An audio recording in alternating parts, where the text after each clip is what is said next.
Work your good grips, yes. All the way through those good cradles.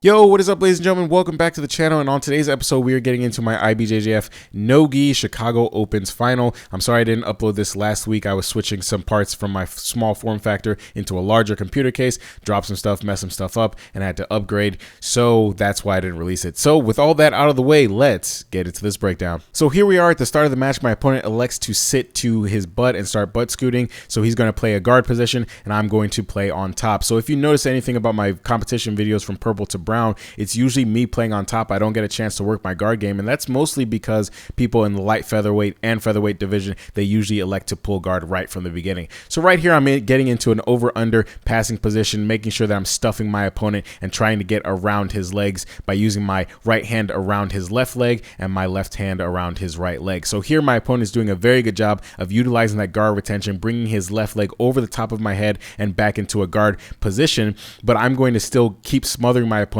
trying to trap his right leg against my midsection so I can pass to his right, my left. So again, I'm getting in this tripod passing position as well because I want to put as much pressure on my opponent as possible. Here my opponent gets a very flexible position and I'm able to pin his right leg with my left leg and try to keep him in this compromised position and not allow him to spin under and get any type of guard. But here he's doing a very good job of trying to fight for my left leg and invert under me. So I'm just going to make sure I keep my pressure nice and heavy, and when he starts to get this position, you can't really see it from here, but I figure four locked my legs so he can no longer pull my leg out and get any type of leg locking position or get under me. So he has to let that go when he hits the second inversion. Now that I've stifled his leg lock attempts here, I'm going to get into a tripod position and still utilizing a lot of pressure, forward pressure onto my opponent, making sure his legs are nice and compressed to his body. So again, I get back on my toes and I try to go for this over under position. I'm going to immediately stuff his attempt to scoop under my leg, and I'm going to scoop under his leg with my right arm on his left leg, just like I was doing before, and I'm going to backstep my right leg out of the position, but he's still able to recover the guard, but I'm still going to be relentless with the attack. And here is where I score my advantage because I got into side control for just about a second until he brought his right leg back up to defend,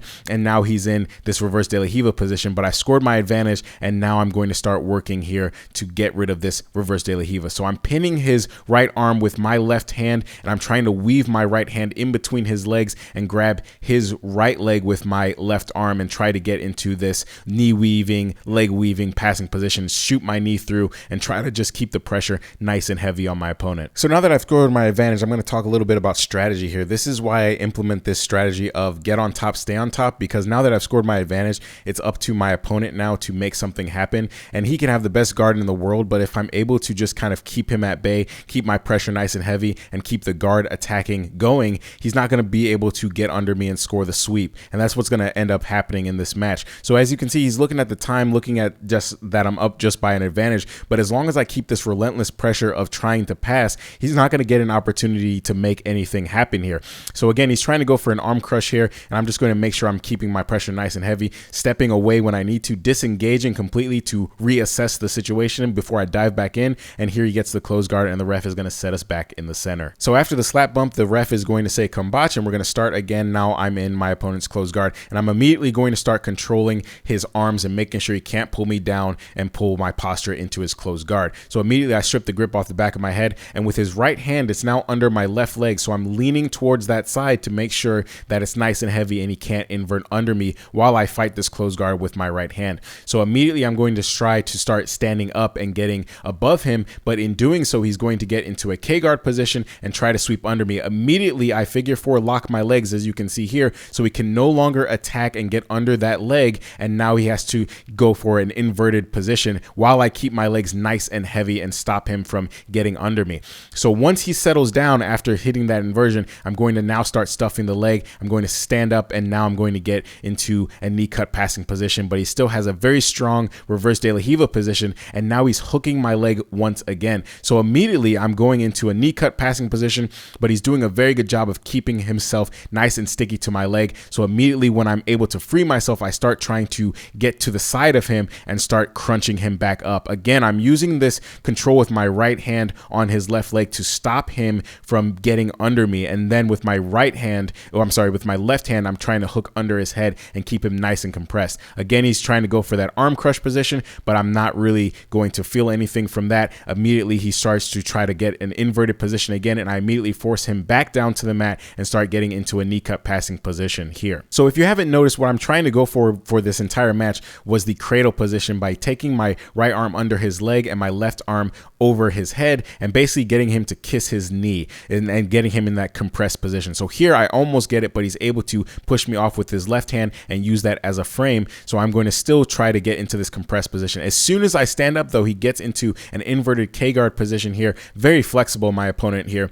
And I'm going to still figure 4 lock my legs so he can no longer extend or get any type of leg locking position. And time is kind of winding down, so I don't really need to do too much, just defend and then open up for my guard passing position. You can see he's still looking at the clock trying to see if there's any time for him to start a scramble. And what I'm trying to do is just make sure that I don't let him get under me and elevate me and get me in any type of position. But in doing so, he's able to get under me. I spin the wrong way and I immediately switch my hips and come up on top. And here he's going to get into an X guard technical stand up, but I immediately kick my leg free and then readdress his guard. So that's another competition thing. Never concede the sweep. If I would have just conceded there, I would have lost this match. And immediately he's attacking the legs and I'm figure fouring, locking my legs. And here I'm in this position where I'm trying to get my hips above his hips. I'm able to get my hips above his hips. That forces him back down. And now I'm just going to try to make sure he can't elevate me anymore. And that's going to be the end of the match. So let's get right into these takeaways. The major takeaway here is not conceding the points. I know a lot of people get very comfortable conceding takedowns and sweeps and then playing guard thinking that they're going to be able to sweep the person right back.